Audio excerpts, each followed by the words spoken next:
Amin. Emang udah ada disuruh duduk gitu? Nggak bercanda. Shalom untuk kita semua. Selamat hari Minggu. Bapak Ibu Saudara yang di rumah juga, selamat hari Minggu untuk kita semua. Puji syukur kita bisa bertemu. Ini pertama kali saya melayani di sini di GKSIA Menteng. Tapi mungkin bagi Bapak Ibu Saudara yang pribadi sini sering melihat saya hilir mudik. Karena saya juga pernah membawakan khotbah di GPKB Menteng. Jadi mungkin sudah ada yang pernah lihat muka saya kali ya. Tapi ada baiknya saya perkenalkan diri sedikit. Karena kata pepatah tak kenal maka tak sayang. Makin kenal makin tak sayang biasanya ya. Itu suami istri aja yang tahu ya. Anak-anak muda belum tahu itu ya.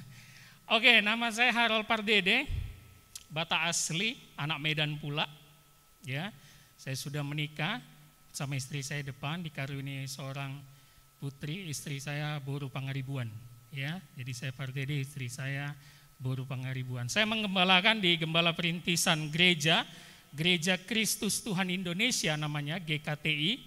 Itu sinode pusatnya di Kalimantan, Pontianak. Jadi memang di Jakarta masih sedikit gereja kami di Cililitan, di satu gang dengan HKI, ya, blok HKI yang banyak gerejanya di situ. Dalam Gembala Perintisan juga saya banyak dibantu oleh Pak Gembala, ya Pak Guntur dalam beberapa tahun belakangan ini, ya.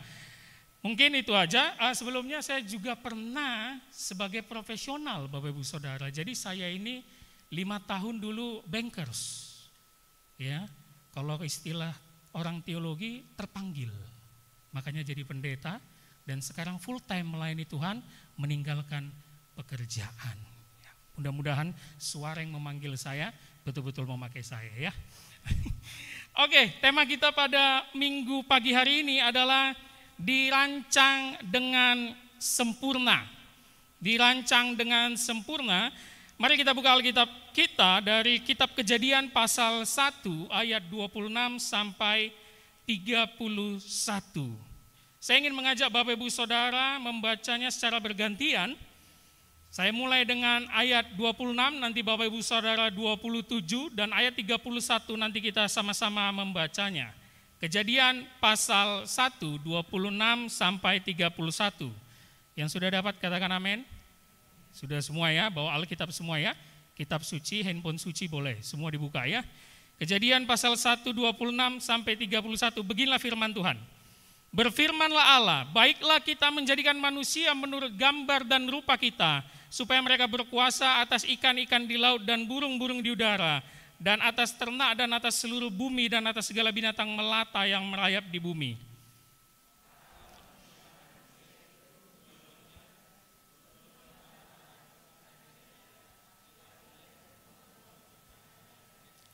Allah memberkati mereka, lalu Allah berfirman kepada mereka, beranak cuculah dan bertambah banyak, penuhilah bumi dan taklukkanlah itu. Berkuasalah atas ikan-ikan di laut dan burung-burung di udara, dan atas segala binatang yang merayap di bumi.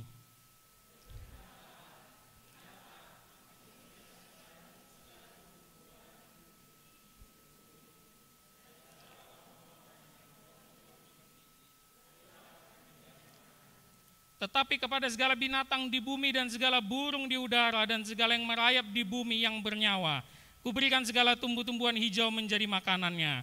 Dan jadilah demikian. Sama-sama kita baca. Maka Allah melihat segala yang dijadikannya itu sungguh amat baik. Jadilah petang dan jadilah pagi, itulah hari ke-6. Amin. Demikian pembacaan firman Tuhan kita. Maka Allah melihat segala yang dijadikannya itu sungguh amat baik. Itulah yang menjadi tema kita, diciptakan dengan sempurna, diciptakan atau dirancang sungguh amat baik. Bapak Ibu Saudara, saya mengajak Bapak Ibu Saudara memperhatikan ayat-ayat yang kita baca dari ayat 26 sampai 31 supaya kita betul-betul mendalami dan mempelajarinya. Kalau kita tahu Kejadian pasal 1 itu berbicara tentang penciptaan ya. Penciptaan langit dan bumi. Kalau Bapak Ibu Saudara lihat dari ayat 1 sampai 25 di atasnya, atau hari pertama sampai kelima, Itu diciptakan langit dan bumi, cakrawala, benda penerang, laut, darat, tanaman, binatang. Semua hanya dikatakan dengan Allah melihatnya baik. Tapi di hari ke-6 saat menciptakan manusia dikatakan sangat baik. Ini yang menjadi perbedaan antara kita dengan ciptaan lain, sehingga pada hari ini saya ingin memberikan tema apa tujuan Allah merancang kita dengan sempurna. Apa tujuan Allah merancang kita dengan sempurna?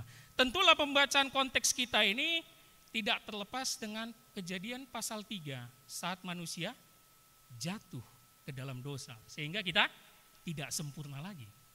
Gambar Allah menjadi rusak. Tapi kita fokus di Kejadian pasal 1 dan melihat konteksnya. Coba kita perhatikan ayat 26 kalimat awalnya Bapak Ibu Saudara. Berfirmanlah Allah, baiklah kita menjadikan manusia menurut gambar dan rupa kita. Kalau hari pertama sampai kelima, binatang-binatang, tanaman dikatakan diciptakan menurut jenisnya, pada hari ke-6 manusia diciptakan menurut gambar dan rupa Allah. Sebenarnya gambar dan rupa definisinya sama, ya, nggak ada perbedaan itu. Jadi kita diciptakan menurut gambar Allah. Bapak Saudara, poin pertama, tujuan Allah merancang kita adalah untuk menyatakan gambar Allah. Ini yang menjadi concern kita, perhatian kita, apakah hidup kita sudah menyatakan gambar Allah, imago Dei, ya. Gambar Allah di dalam hidup kita. Jadi Allah itu membuat dan mengukir Adam, ya, manusia, baru nanti diberi Adam itu kan manusia, lalu dia membuat seperti ukiran dan dihembuskannya nafas ilahi, jadilah manusia menurut gambar Allah. Pada dasarnya Allah menjadikan kita sempurna sebelum nanti Adam dan Hawa di Kejadian pasal 3 jatuh ke dalam dosa. Jadi bayangkan ya, di situ ada baiklah kita, yang sering sekali ayat ini dijadikan rujukan ayat Tritunggal, ya, tapi kita nggak akan berbicara itu. Baiklah kita, berarti ada gambaran Allah Tritunggal di dalam ciptaan manusia. Bapak Saudara, sudahkah hidup kita mencerminkan gambar Allah kepada sesama kita? Nah, ini persoalan. Sering sekali kalau kita emosi sama orang, gak usah orang lain, di keluarga kita aja, mau itu sama istri, suami, emosi kita udah membludak, langsung kita bilang apa? Dasar setan kau, ya. Udah rusak gambar Allah, gak ada setan jadinya kita dibilangi kan. Kalau orang Batak bilangnya, dasar sibolis kau. Iya kan. Padahal kita diciptakan sempurna, yaitu dengan gambar Allah. Bagaimana gambar Allah itu? Teladan hidup Yesus Kristus. Mengikuti semua perintah dan teladan hidup Yesus Kristus. Jangan sampai kita orang percaya, Bapak Ibu Saudara, menjadi batu sandungan, tidak menyatakan gambar Allah. Sulit atau mudah mengikuti teladan Kristus? Sulit atau mudah? Sulit sekali, ya. Yesus Kristus, kalau kita baca pelan-pelan Alkitab, Bapak Ibu Saudara, dia bukan saja menembus batas agama pada zaman itu, sehingga ahli Taurat dan Farisi membenci dia, tapi dia juga menembus batas sosial. Baca saja kitab-kitab Injil, bagaimana Yesus dekat dengan pemungut cukai, nongkrongnya sama pemungut cukai. Orang-orang pendosa yang gak dikasih masuk bait Allah. Nongkrongnya sama pelacur. Menyembuhkan orang sakit kusta, buta, lumpuh. Ini orang-orang yang pada zaman itu Bapak Saudara terbuang, dibenci. Tapi Yesus nongkrong sama dia. Sekarang saya tanya, kita bisa nggak menteladani itu? Dekat dengan orang-orang yang terbuang, yang terpinggirkan. Nggak usah jemaat awam, pendeta aja sulit mempraktekannya, iya kan? Misalnya ada bapak-bapak mukanya sangar, pernah bunuh orang, keluar masuk penjara 5 kali, tato di mana-mana, bertobat. Wah, ini menarik nih. Bertobat, ngaku Yesus, percaya sama Yesus, mau ibadah. Dia telepon saya misalnya, Pak Pendeta Harold, boleh nggak kita pendalaman Alkitab? Ini saya pendeta dulu nih, belum nanya istri nih. Saya mikir kan 2 kali, waduh, ini betulan udah bertobat nggak ya? Benar ya? Tapi Yesus nggak gitu tuh. Yesus tuh nongkrong apa jahat-jahat. Belum kalau sudah saya sampaikan kepada istri. Ma, boleh nggak nongkrong sama jemaat? Yang mana? Yang mantan pembunuh, yang keluar masuk penjara itu. Tahu sendiri istri ya, selalu punya pikiran yang berlebih-lebihan kan? Yakin tuh udah tobat gitu kan? Nanti kau terpengaruh pula jadinya. Sulit sekali Bapak Ibu Saudara.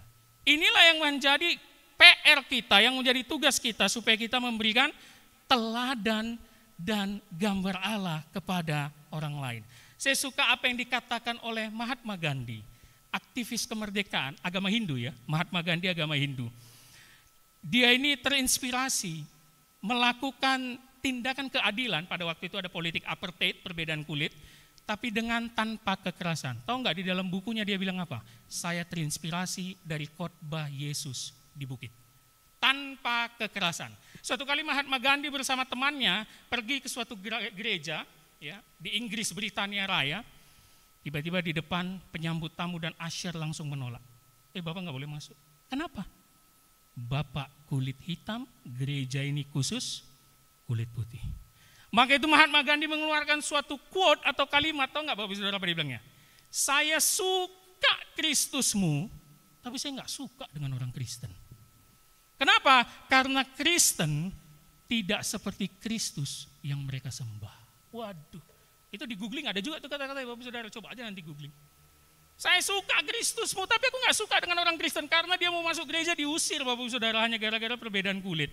Oleh karena itu PR kita harus menampilkan gambar Allah. Sulit, tapi kita harus berproses. Mumpung masih tahun baru, tanggal berapa nih? 16, masih 16 hari. Kita harus punya komitmen untuk menjadi manusia baru yang menyatakan gambar Allah. Bayangkan perintah Tuhan ditampar pipi kanan gak sih? Ini kan sulit ya. Kita kan kalau ditampar pipi kanan, tangkislah pakai tangan kanan, iya kan? Masukkan jab kiri, iya kan? Mana enak kita ditampar-tampar pipi kanan kasih pipi kiri. Tapi itulah yang menjadi PR kita dan tugas kita untuk menyatakan gambar Allah. Coba kita lanjutkan kalimatnya 26 ya. Jadi yang pertama tujuan Allah merancang kita dengan sempurna itu menyatakan gambar Allah. Lalu dikatakan apa? Supaya mereka berkuasa atas ikan-ikan di laut dan burung-burung di udara, atas ternak dan atas seluruh bumi dan atas segala binatang yang merayap di bumi. Ada kata apa Bapak Saudara? Berkuasa. Yang kedua, tujuan Allah merancang kita dengan sempurna adalah menjadi partner dan rekan sekerja Allah. Allah menjadikan kita menurut gambarnya secara sempurna dan dia memberikan mandat untuk menguasai ciptaan lain, baik ikan-ikan di laut, burung-burung di udara. Tetapi di dalam menjalankan mandat itu atau menjadi rekan sekerja Allah, Allah memberikan penolong. Nah, itulah ayat 27 tadi yang kita baca ya. Maka Allah menciptakan manusia itu menurut gambarnya, menurut gambar Allah diciptakannya dia, laki-laki dan perempuan. Sehingga keluarga lebih sempit. Perkawinan adalah relasi tertinggi yang diciptakan Allah untuk menjalankan mandatnya di bumi ini Bapak Saudara. Makanya bagi anak-anak muda, banyak kan anak muda sini yang belum menikah, carilah pasangan yang punya visi menjadi partner Allah. Nah itu dia. Ya. Kalau cari pasangan yang ganteng, cantik, banyak duit, udah model lama itu. Carilah yang rajin melayani, yang rajin baca Alkitab. Pasti punya visi menjadi rekan sekerja Allah untuk mengelola ciptaan ini Bapak Ibu Saudara. Melakukan mandat yang diberikannya. Makanya Hawa dikatakan penolong sepadan. Penolong ya, penolong, bukan penggonggong ya. Penolong sepadan. Nah, ini yang menarik ya. Penolong sepadan untuk menjalankan amanat budaya. Jadi sebelum amanat agung, Yesus menyuruh kita memberitakan Injil, kitab Kejadian sudah memberitakan kita amanat budaya. Itulah di ayat 28 Bapak Ibu Saudara.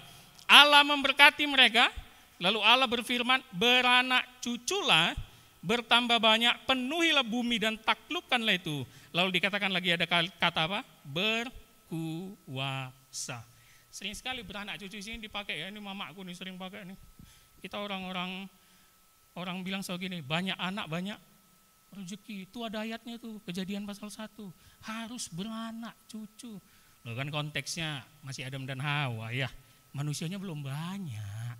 Jadi wajarlah disuruh bertambah banyak. Kalau sekarang kita memakai ayat ini kan udah 7 miliar manusia ya. Banyak anak enggak banyak rezeki lagi, makin banyak pikiran ya. Makanya dibilang manusia paling beruntung itu Adam dan Hawa, enggak punya mantan kan. Iya kan? Jadi nggak bisa cemburu-cemburuan itu. Tapi lebih beruntung lagi Hawa. Kenapa? Nggak punya mertua kan? Mitosnya mertua menantu nggak pernah cocok. Tapi itu mitos kan? Nggak ya, kita nggak percaya itu ya. Cocok semua kalau mertua sama menantu pasti selalu cocok ya. Hawa itu menjadi manusia yang paling beruntung. Tapi itulah yang menjadi tugas yang diberikan. Menjadi rekan sekerja Allah. Kata berkuasa Bapak Ibu Saudara. Sering sekali ditafsirkan menginjak-injak. Ini yang terjadi dalam kehidupan kita zaman sekarang. Orang-orang sekuler memakai ayat ini untuk mengatakan, tuh lihat kita harus menguasai dunia ini. Kita harus menguasai bumi ini. Makanya nggak apa-apa tuh kita tebang-tebangi pohon-pohon tuh. Kita lakukan pengerukan minyak di mana-mana, nggak apa-apa. Memang udah disuruh Tuhan kok. Enggak ya. Berkuasa di sini artinya menjadi rekan sekerja Allah untuk mengelola ciptaan dengan baik, Bapak Ibu Saudara. Tapi karena dosa, itulah dia konteks Kejadian pasal 3, semuanya menjadi rusak. Bapak Ibu Saudara, kalau anak kita yang merantau, misalnya aku orang Medan kan, merantau ke Jakarta, menjadi staf ahli presiden, keterima, bangga nggak? Bangga ya. Itu kalau mama aku di Medan tuh langsung bikin pesta itu. Pasti itu, 7 hari 7 malam itu. Orang lain nggak nanya di teleponnya pasti, iya anakku keterima loh. Jadi staf ahli presiden, kantornya di Istana Negara. Bangga ya. Tapi kok kita nggak bangga jadi staf ahli kerajaan Allah? Pernah mikir nggak ya? Melayani nanti aja lah, tunggu tua. Udah itu tugas Pak Pendeta, itu tugas Pak Gembala, tugas majelis. Kami udah nanti aja melayani, aduh nggak bisa. Nggak bangga ya? Kenapa kita nggak bangga ya? Menjadi staf ahli kerajaan Allah. Apalagi kalau kita punya anak dari SMA udah pintar kali, cantik, putih, bersih gitu ya. Langsung kita bilang, nak, kau masuk jurusan kedokteran. Mama nggak mau tahu, kau harus kedokteran. Kau cocok kali jadi dokter. Iya kan? Tapi kalau dari SMA anak kita bandelnya minta ampun, merokok pula, pernah tinggal kelas pula.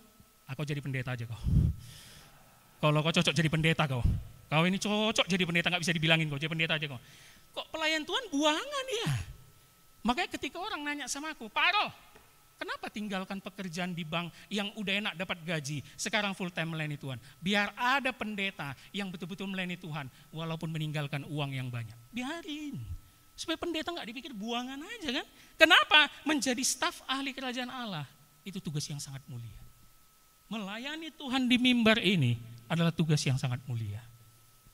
Tapi bukan berarti semua harus jadi pendeta ya, enggak ya. Melayanilah di kantormu, bekerjalah untuk Tuhan, berdaganglah untuk Tuhan, semuanya untuk Tuhan. Jadi kita harus bangga juga menjadi staf ahli kerajaan sorga Bapak Saudara. Nah, staf ahli presiden harus menunggu instruksi dan perintah dari presiden. Dia nggak akan bisa ngambil keputusan sewenang-wenang. Oleh karena itu bagaimana kita untuk menjadi rekan sekerja Allah supaya berkuasa mengelola ciptaan ini? Ikuti instruksi dan perintahnya. Di mana perintahnya? Alkitab, Bapak Saudara. Dengar suara Tuhan tuh nggak perlu ke gunung-gunung ya, bersemedi gitu, nggak usah. Alkitab, Kejadian sampai Wahyu. Masalahnya kita kebanyakan Alkitab tapi nggak pernah dibaca. Kan minimal kita punya 4 di rumah Alkitab ya, di luar handphone. Ada 4 ya, kalau aku banyak di rumah. Minimal 4 kan, pertama beli sendiri. Naik CD dapat kan, naik kan Pak, dapat CD, naik CD dapat kali dapat. Nanti yang nikah dapat lagi kan, warna kuning itu kan. Udah 3, yang keempat punya orang ketinggalan kita ambil, ya kan? Minimal kita ada 4. Tapi kok nggak pernah dibaca ya Bapak Sudah? Iya kan, kenapa nggak pernah dibaca gitu loh? Yuk masih tanggal 16 nih yuk. Kalau kami orang Batak itu 31 Desember, wah itu kumpul tuh. Itu biasanya dijauhi anak muda tuh. Karena ditanya kapan kawin kan, kumpul tuh. Apa komitmen kita? Jangan sampai 31 Desember jam 12 malam hanya doa. Bahkan tradisi zaman dulu minta maaf lagi. Tapi jam 12:01 udah marah-marahan. Jangan ya. Ada komitmen lah Tuhan. Kiranya di 2022 aku mau baca Alkitab. Mulai dari Kejadian sampai Wahyu. Itu dia. Supaya kita mendengarkan instruksinya Bapak Ibu Saudara untuk menjadi rekan sekerja Allah. Berapa lama jam doa kita? Sulit ya. Saya pernah tantang anak muda di gereja saya, coba doa 5 menit.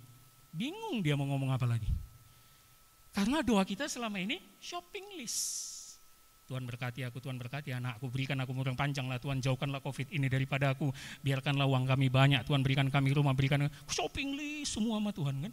Gak pernah kita merenung dan bertanya, Tuhan apa maumu dalam hidupku?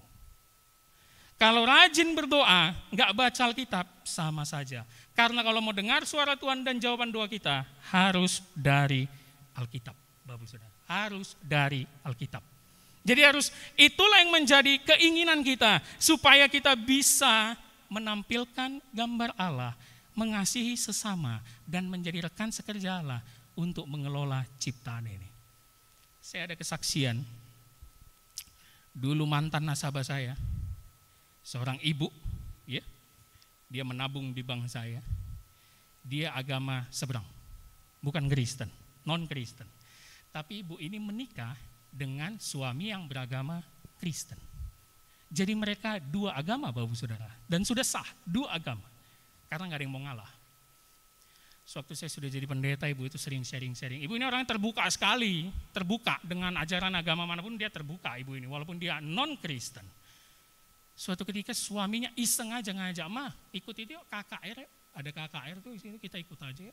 Iseng, nggak ada kerjaan. Katanya dia cerita sama saya nih, pulang dari KKR nggak bisa tidur. Katanya dia kayak dijamah gitu ya, kalau istilah orang Kristen katanya dijamah Roh Kudus gitu loh. Dia menangis sejadi-jadinya dan dia mengaku kepada suaminya, "Pak, kayaknya dari khotbah pendeta di KKR tadi dan penyembahan-penyembahan kita di KKR tadi membuat aku percaya hanya Yesus Tuhan dan Juru Selamat." Senang kali suaminya. Itu di usia perkawinan yang sudah 7 tahun. Akhirnya si ibu meminta dibaptis dan si ibu menjadi Kristen. Luar biasa Bapak. Beberapa tahun kami nggak kontak, tiba-tiba si ibu nelpon saya, dia suruh datang ke rumah. Rupanya waktu di rumah saya lihat dia sudah menangis, matanya lebam di sini, biru. Ternyata suaminya sudah tidak pulang 3 bulan karena selingkuh. Ini Kristen Bapak Saudara. Ya suaminya tapi Kristen yang ke gereja, baca Alkitab, nggak baca Alkitab gitulah ya. Dia cerita sejadi-jadinya sama saya, gitulah Pak Pendeta. Dan suatu hari suaminya pulang, bawa untuk minta surat cerai gitu, istilahnya untuk diurus ke pengadilan. Diambil si ibu itu, dirobeknya surat itu. Dia bilang, "Pak, kalau kau udah bosan sama kuntilanak sana," sebut selingkuhnya kuntilanak ya, kau pulang lagi ke rumah ini, kau kuterima. Karena di dalam firman Tuhan, ini mantan non-Kristen loh. Dia bilang, Allah tidak memperbolehkan perceraian. Luar biasa. Gara-gara dipikir ngolok-ngolok, ngejek, ditonjok suami, makanya lebam. Dan suaminya pergi. Dia bilang sama saya, "Pak Pendeta, betul kan sikap saya?" Aduh, ibu luar biasa. Ibu adalah orang yang baru menjadi Kristen, tapi menampilkan gambar Allah kepada suami yang menyakiti ibu. Ibu luar biasa. Aku gak perlu konseling ibu apa-apa lagi, iman ibu udah luar biasa. Dan berjalannya waktu beberapa tahun kemudian, saya pikir mereka rujuk dan tidak ada masalah lagi. Sewaktu pulang itu saya ceritakan sama istri saya, "Ma, lihat luar biasa sekali ibu itu." Lalu saya senggol istri saya, "Ma, seandainya," ini seandainya, "kalau aku yang kayak suami itu, mama kayak ibu itu juga enggak? Kusalibkan kau. Iya. Ternyata iman istriku tidak sekuat iman ibu itu. Istri pendeta itu padahal ya biasa itu Bapak Ibu. Ya begitu. Itu kesaksian yang memberkati hidup saya. Bahwa ternyata yuk kita Kristen ini jangan ngaku paling merasa pemilik kerajaan sorga, agama lain salah, enggak juga. Ternyata mereka pun ketika dijamah Roh Kudus, hidup mereka yang lebih berkenan untuk mentaati perintah Tuhan. Ibu itu pelayanan kemana-mana, pendalaman Alkitab. Suaminya di rumah aja nonton TV, nggak pernah ngapain-ngapain. Jangan sampai Bapak Saudara. Itulah tugas kita untuk menjadi partner Allah. Sehingga ketika kita sudah mengelola isi bumi bekerja dengan baik, maka Allah memenuhi kebutuhan kita. Ayat 29 dan 30-nya.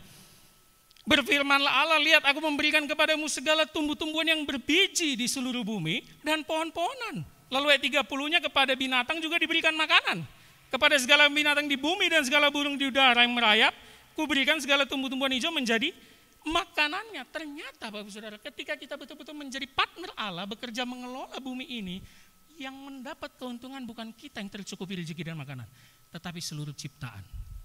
Kalau kita menebang pohon, itu gajah-gajah dan hewan langka menderita semua, nggak dapat makanan.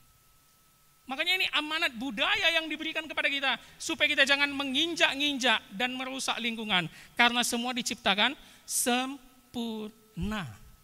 Kita mendapat rezeki, tapi harus bekerja mengelola ciptaan. Makanya Yesus pernah bilang, burung di udara saja dipelihara oleh Bapa di sorga. Saya mau tanya, burung itu kerja atau enggak? Kan disediakan Bapa di sorga katanya makanannya. Dia kerja atau enggak? Kerjalah juga Bapak Saudara. Apa? Terbang kan? Kalau pagi anaknya dibiarkan di sangkar, dia udah pergi dari pagi. Sama kayak kita, pergi dari pagi. Tapi burung itu jam 4 sore dia pulang. Kita jam 11 malam pulangnya. Dia selalu ingat anak, kita kadang lupa. Ya, burung itu kan pergi nyari cacing, kesana kemari terbang, baru dia pulang memberi makan dan menghangatkan anaknya. Tetap kerja. Loh, kita juga manusia bekerja mengelola bumi, pergi, ya harus ingat juga pulang. Ini Jakarta masih enak, apalagi sekarang zaman online kan. Dulu di zaman macet-macetnya Bapak Saudara, karyawan khususnya yang kantor-kantor daerah sini nih, atau Menteng, Sudirman, itu pulangnya jam 5, nongkrong dulu tuh, karena macetnya luar biasa kan, sehingga sampai rumah pun jam 11 udah tidur, kita nggak bisa ngobrol lagi sama istri dan anak. Jadi Allah ingin menciptakan keseimbangan. Ingat tadi ya, relasi yang tertinggi adalah perkawinan, di mana Adam dan Hawa yang diciptakan untuk menjalankan relasi ini. Tapi jangan juga kebablasan ya. Ada saya punya teman, dia beli ikan lohan yang dulu lagi tren-trennya, tahu ya ikan lohan ya, katanya bawa hoki kan, yang kepalanya agak gede kalau nggak salah ikan lohannya. Dia bilang sama saya, Pak Pendeta tahu nggak harganya ini berapa? Wih, mau pamer dia. Aku tebak 10 juta. Salah. Ini 50 juta Pak Pendeta. Kami lagi makan, lagi iseng, terus panggilnya, Bi, beli kan dulu makan ikan lohan ini, udah habis katanya. Sengaja aku tanya, iseng aku, berapa harga ikan lohannya? Biasa Pak Pendeta, 200.000, 250. Ih, mahal kali. Berapa? Makan sehari bibi itu.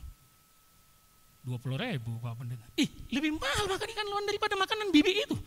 Ngeri kali, kita ini kadang kebablasan. Melihara hewan peliharaan yang cantik-cantik yang katanya bawa hoki, tetapi sesama kita, ART kita, supir kita, enggak pernah kita perhatikan.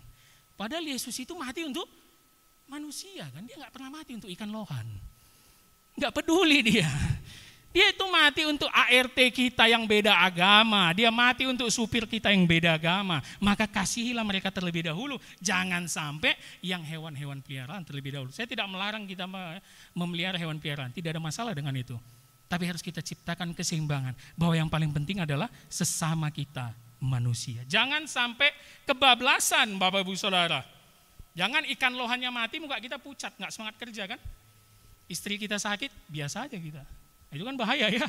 Kalau ikan lohannya aja mati, kita stres. Tapi istri sakit kita nggak ada masalah kayaknya. Jangan sampai itu terjadi Bapak Ibu Saudara. Sehingga di ayat 31 ditutup dengan kalimat yang sangat baik tadi apa? Maka Allah melihat segala yang dijadikannya itu sungguh amat baik. Sempurna. Tapi akhirnya ternodai dengan dosa Adam dan Hawa di Kejadian pasal 3. Berarti apa? Implikasi dari penutup di ayat 31 ini. Ketika kita dijadikan sempurna, tapi akhirnya rusak oleh dosa asal Adam dan Hawa. Jangan main-main dengan dosa. Kita baru saja melewati Natal ya Bapak Saudara. Pesan Natal bukan soal Yesus lahir, kita selebrasi, nyanyi, selamat-selamat datang, Yesus Tuhanku, bukan itu. Pesannya, dia lahir untuk menyelesaikan masalah terbesar di dunia ini. Apa itu? Dosa. Dia datang untuk satu tujuan, kayu salib. Makanya kita nggak boleh main-main Bapak Saudara terhadap segala bentuk kesalahan dan dosa kita. Sering sekali kita nyanyi gembira-gembira di Natal, ya kan? Joy to the world, yeah. Happy kita. Masuk 1 Januari 2022, tetap marah, tetap belum baca Alkitab, sehingga lagu kita berubah menjadi aku masih seperti yang dulu, iya kan? Nggak berubah kita Bapak Ibu Saudara. Jangan sampai Natal yang baru kita lewati kita nggak mengerti maknanya, sehingga masuk di Januari 2022 ini kita pun sulit untuk menjadi partner Allah. Ini yang menjadi pesannya, sungguh amat baik. Sehingga yang pertama menyatakan gambar Allah. Itu tujuan kita dirancang sempurna, menyatakan gambar Allah. Ada gambar Allah Tritunggal ya di dalam diri kita. Sehingga kita harus menunjukkan teladan Yesus Kristus. Yang kedua, menjadi rekan sekerja Allah. Tapi dimulailah dari relasi keluarga, terutama suami istri. Kita harus mengasihi sesama kita manusia. Baru kita memelihara dan mengelola ciptaan dunia ini. Amanat budaya. Sehingga kita tahu kita diciptakan sempurna pada awalnya. Jangan main-main dengan dosa. Saya mau tutup dengan satu kesaksian kami, keluarga kami. Kami pernah membina satu pemuda. Dia dari Palembang, dia agama Muslim, ya, agama seberang. Masih muda. Kami ajak dia waktu persekutuan doa dan pelayanan kami. Dia itu kerja di sini hanya sebagai pelayan restoran, Bapak Ibu Saudara. Jadi uangnya pun pas-pasan. Tapi begitu dia ikut beribadah bersama kami, dia merasa terberkati, dia mulai rajin baca Alkitab.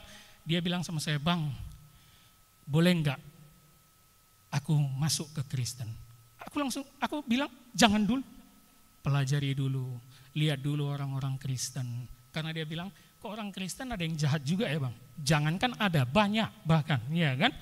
Tapi kita harus tetap membimbing dia. Nah ini suatu hari nih, dia telepon saya nih. Dia bilang, "Bang, boleh pinjam duit enggak?" Wah, dia orang yang sangat sederhana Bapak Ibu Saudara. Kebetulan duit kami pun pas-pasan. Hidup sampai 2 minggu enggak cukup di Jakarta ini kan. Ini kalau saya lapor ke istri saya nih, sebagai Menteri Keuangan, perang dunia ketiga ini. Udah hidup kami pun tak cukup, mau ngasih orang pula lagi kan. Tapi itulah pendeta, ada wibawa rohani. Weh, saya datang ke istri dengan wibawa rohani. Bilang, "Mah, itu teman kita yang kita bina itu, dia lagi nggak ada duit. Dia susah makan, dia belum gajian gini." Oh langsung lah. Istri itu kan selalu perhitungannya tepat kan, langsung cerewet kan. Kok gimana sih, bagaimana kita bisa mau ngasih orang duit kita yang nggak cukup gitu kan. Untuk ongkos makan kita aja nggak cukup, gimana sih ini gini. Inilah enaknya jadi pendeta, ada ayat-ayat pamungkas dari Alkitab untuk merubah pemikiran istri. "Ma, ingat, Tuhan Yesus berkata, berilah dari kekuranganmu." Ya, kan? Kita ini kurang, maka kita harus juga bantu orang. Langsung bilang, "Ya udahlah, memang susah nikah sama pendeta. Ya udahlah, dikasih." Kami kasih Bapak Saudara. Walaupun ngasihnya itu jujur aja lah kita, kalau kita nggak punya duit tapi ngasih orang berat, agak berat karena hidup kita pun sulit kan. Tapi mujizat terjadi. Ini kesaksian pribadi ya, jangan dijadikan untuk pengalaman pribadi juga. Seminggu kemudian ada salah satu jemaat kami, teman saya yang lagi merintis restoran tuh di Jalan Mampang tuh, ya Mampang Perapatan, dia lagi buka restoran seafood kecil-kecilan. Dia telepon saya, "Pak Pendeta apa kabar?" Baik, gimana? Aku bilang kan, "Gini Pak Pendeta, aku mau nanya. Kemarin aku doa puasa untuk restoranku ini, opening restoranku ini, aku doa puasa. Aku berdiam di kamar, aku itu doa sampai 1 jam, 2 jam katanya. Terus gimana? Aku kayak mendengar suara Tuhan." Aku kalau udah kayak gini langsung kumarah itu Bapak Saudara. Aku bilang, "Kau jangan yang aneh-aneh lah, jangan suara setan yang kau dengar itu, jangan. Bukan suara Tuhan yang kau dengar, kau jangan aneh. Emang kau nabi? Bisa-bisa dengar suara?" Enggak Pak Pendeta. "Emang apa dibilang suara Tuhan itu sama kau?" "Suara Tuhan itu bilang, aku harus kasih berkat untuk Pak Pendeta." Itu suara Tuhan. Kalau itu aku setuju. Itu betul-betul suara Tuhan. Dasar kau. Bisa aja kok. Suara Tuhan, Bapak Ibu Saudara.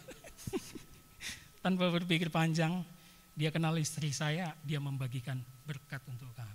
Begitu diterima istri saya, langsung dia, "Ih, kok bisa ya?" Makanya tetap harus bantu orang lain dong. Nyatakan kita ini Kristen kepada dia yang belum Kristen. Nyatakan gambar Allah. Makanya sekarang setiap istri saya minta apa aja, saya selalu bilang, doa dulu, mana tahu ada yang bagikan berkat. Ya kan? Jadi kalau dia ke mall gitu kan, "Pak, beliin lah, udah lama gak beli sepatu sama baju ini." Doa, oke, doa. Sampai sekarang gak kebeli-kebeli Bapak Ibu Saudara ya. Sampai sekarang gak kebeli-kebeli. Makanya, tapi kalau soal kasih sayang, kalau kita ketemu di mall nih Bapak Ibu Saudara, di mana-mana, Lihat, aku sama istriku itu selalu kugandeng ini. Di mall selalu kugandeng. Supaya dia nggak belanja kemana-mana. Tetap aja ya. Supaya dia jangan menghabiskan duit, Bapak Saudara. Itulah yang menjadi tugas kita. Yuk, Bapak Saudara, pesan saya. Di dalam firman kita pada pagi hari ini, kita harus menyatakan gambar Allah. Amin. Menyatakan gambar Allah, menjadi rekan sekerja Allah. Yuk, yang keluarga, suami istri, punya komitmen, ada mesbah keluarga, pagi dan malam. Anak muda, cari jodoh yang punya visi memuliakan kerajaan Allah. Kita staf ahli kerajaan surga. Dan yang terakhir, yuk kita komitmen melawan dosa. Yesus sudah mati di kayu salib, jangan sampai kita salibkan dia kedua kalinya. Dosa sudah ditebus, makanya dosa tidak berkuasa lagi dalam hidup kita. Kiranya Tuhan Yesus selalu memberkati kita semua. Amin. Mari kita berdoa. Bapa, kami mengucap syukur